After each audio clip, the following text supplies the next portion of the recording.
একশো এ ভেলকা কালকে আমার স্কুলে আসিসনি কি হয়েছিল? স্যার কালকে সারাদিন আমার মাথার ব্যথা আর জ্বর হয়েছিল স্যার, খুব কষ্ট পাইছে স্যার, এই জন্য আমি আসবার পাইনি কালকে স্যার। তুই মাঝে মাঝে এরকম স্কুলে আসবো না, মিথ্যে না অসুখ হলে তুই স্কুল কামাই দেবো, এটা কি ঠিক? তুই ক এভাবে করলে কি লেখাপড়া হবে? স্যার আমার অসুখ হলে হবে কি, আমি স্কুল কামাই দিলে হবে কি?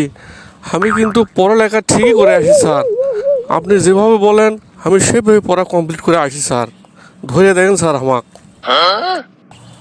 লে এখন নিজের প্রশংসা লিজে আর করা লাগবি না, এখন যে পড়াগুলো আমি দিসনো সেগুলো ঠিক মতো বাইর কর, সেগুলো পড়ে।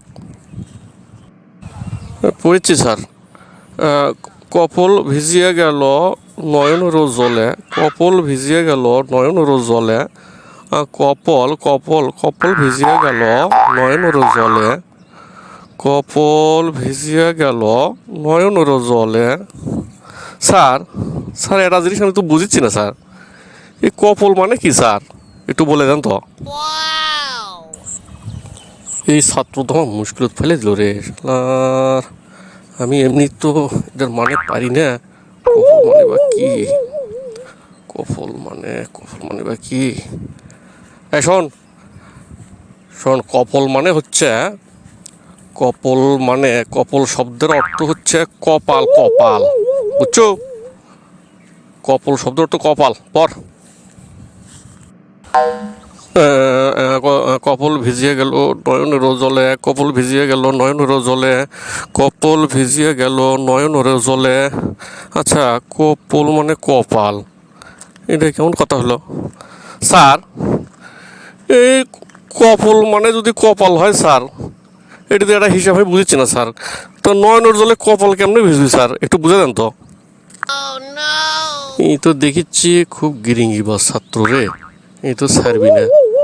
শোন, এখানে কবি আর একটা লাইন হতো, সেই লাইনটা লেখার কথা ভুলে গেছে বুঝছো?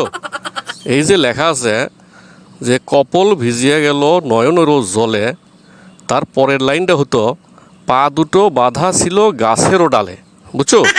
তাহলে এখন তুই ওইভাবে পড় যে কপল ভিজিয়ে গেল নয়নেরও জলে, পা দুটো বাঁধা ছিল গাছেরও ডালে, বুঝছো? পড়, ভেজাল করিস না। স্যার এইবার ঠিক আছে স্যার, আসলে কপল মানে স্যার কপাল, এখন যদি পা দুটো যদি বাঁধা থাকে গাছের ডালের সাথে, তাহলে তো নয়নের পানি কপাল দিয়ে ঘুরে ঘুরে পুড়ে যাবি স্যার, তাই না? স্যার আপনাকে অসংখ্য ধন্যবাদ স্যার।